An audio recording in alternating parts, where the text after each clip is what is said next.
Vamos para mais uma aula do nosso curso de comandos elétricos. Na aula de hoje veremos partida sequencial e temporizada de vários motores. Lembre-se do meu blog, www.eudemario.com.br/blog. Talvez tenha algum artigo do seu interesse. Eu deixo também esse link na descrição do vídeo para você clicar e ir direto para lá. Dá uma olhada para ver se tem alguma coisa que te interesse lá. Vamos lá. Primeiro vamos fazer uma breve introdução para a gente saber o motivo pelo qual se faz essa partida direta sequencial e temporizada dos motores. A partida direta dos motores de indução cria valores elevados de corrente, são chamados valores de corrente de partida. Seria melhor chamar valores de pico da corrente de partida, que é o valor máximo que se alcança, né? Que é o habitualmente discutido. Esses valores de corrente, eles podem ser 5, 6, 7, 8, 9, 10, 11 vezes maiores que os valores nominais. Depende da construção específica do motor, do projeto específico de cada um dos motores. Se você tem vários motores de indução trifásicos em uma instalação e eles partem simultaneamente, então haverá soma dessas correntes, pelo menos numa condição simplificada. Coloquei aqui uma instalação bem simples que tem vários motores, 1, 2, entre outros mais, até o motor N, e obviamente nós temos aqui identificado o ponto de alimentação da instalação. E aqui eu tenho o secundário transformador de serviço. O transformador de serviço é aquele transformador que fica no poste, aquele último que fornece energia elétrica para a gente. Entre o transformador de serviço e o secundário dele e o ponto de alimentação, vai ter a impedância da própria rede de distribuição. Se a partida direta dos motores simultaneamente, então essas correntes I1, I2 e N serão, num certo instante, no instante da partida, os valores de pico da corrente. E, obviamente, você vai ter a soma dessas correntes. Esse IT vai ser igual à soma dessas correntes que estão aqui, que serão, nesse caso específico, as correntes de pico. Então, haverá uma queda de tensão aqui nessa impedância, que vai diminuir a própria tensão da alimentação da instalação. Então, as partidas dos motores podem vir a causar problemas para a própria instalação elétrica, diminuindo a tensão da própria instalação.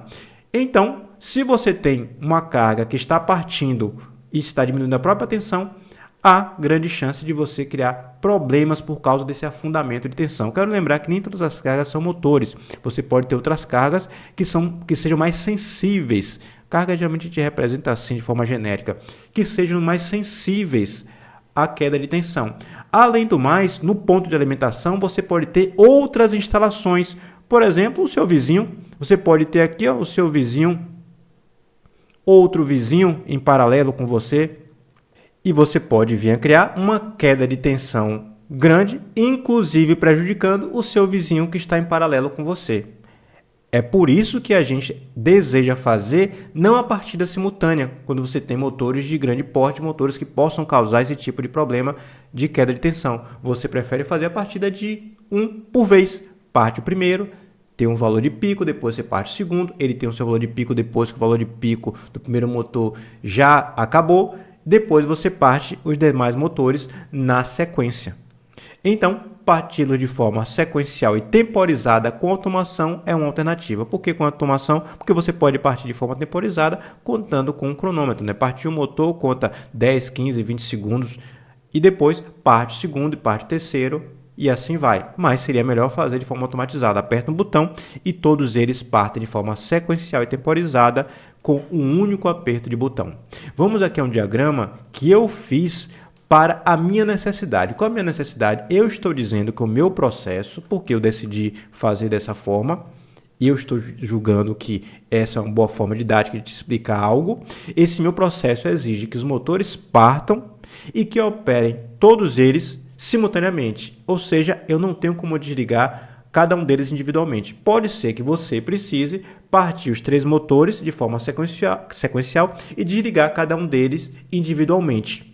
Então, esse seria um outro diagrama de comando que você colocaria. Vamos então para a necessidade que eu disse que eu tenho, que eu criei.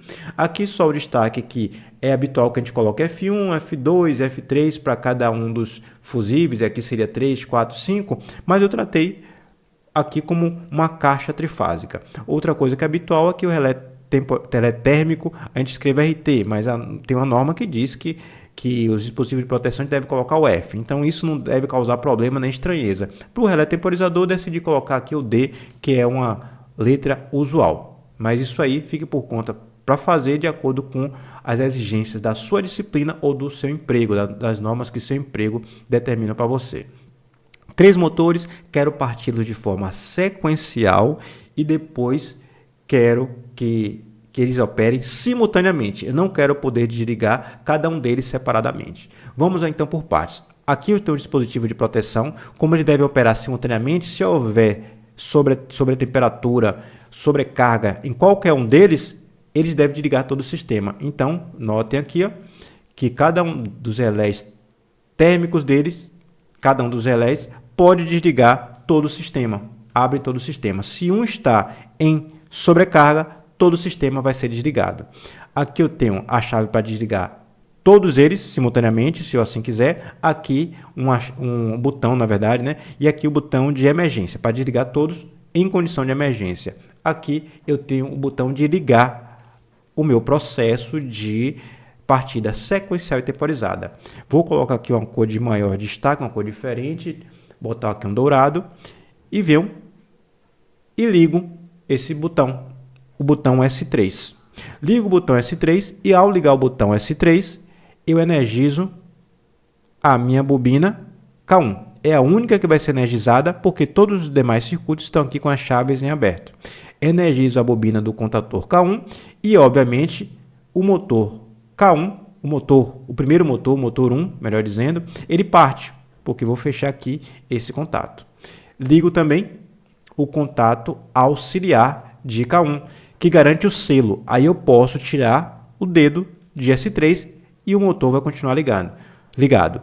Lembro também que este contato auxiliar também é ligado. Se esse contato auxiliar é ligado, então eu começo a contar pelo relé temporizador D1, 20 segundos. É o tempo que eu coloquei, que eu julguei relevante, porque esse motor parte em menos do que 20 segundos, e 20 segundos já partiu, o valor de pico já foi, o valor da corrente de partida já chegou ao seu valor nominal, o valor da corrente do motor, melhor dizendo, já chegou ao seu valor nominal e já posso partir o segundo. Conto 20 segundos. Conto 20 segundos e depois dos 20 segundos, o que acontece? O contato do relé temporizador D1 fecha. Ao fechar, ele aciona a bobina do contator K2. Ao energizar a bobina do contator K2, o contator K2 vai ter seus contatos principais fechados e também os seus contatos auxiliares aqui, ó. Aqui garante, reforça o selo. Note que esses dois aqui seriam até desnecessários. O selo estaria garantido só por K1. E também fecha o contato auxiliar de K2, que faz com que a bobina do relé temporizador D2 seja acionada, que vai contar mais 20 segundos. E depois desses 20 segundos, fecha o seu contato auxiliar. Aí, 20 segundos depois, entra o contator K3, que vai ser energizado, vai ter sua bobina energizada, vai fechar o seu contato principal e também o seu contato auxiliar, que reforça o selo. Note, eu não consigo desligar os motores individualmente, era o que eu queria. Se você quer desligar os motores individualmente, você vai ter que colocar uma chave ou um botão com o selo para cada um desses contatos, dessas bobinas, dessas bobinas dos contatores. Talvez tenha que fazer alguma outra modificação, porque às vezes quando você desliga um motor, vai estar desligando o outro, porque aqui você tem elemento que está em série. Se você desligar o contato auxiliar de D2, mesmo que você tenha um botão embaixo com selo, a bobina de K3 ficaria desenergizada, perderia o seu fornecimento de tensão. Então, talvez você tenha que fazer outras alterações que ficam por sua conta de acordo com a sua necessidade. A minha, obviamente, não é uma necessidade real, não. A necessidade somente de encontrar um exemplo didático. A minha, especificamente, era partir os 3 motores e manter os 3 funcionando, sendo que eu não consigo desligar nenhum deles individualmente, era o meu propósito.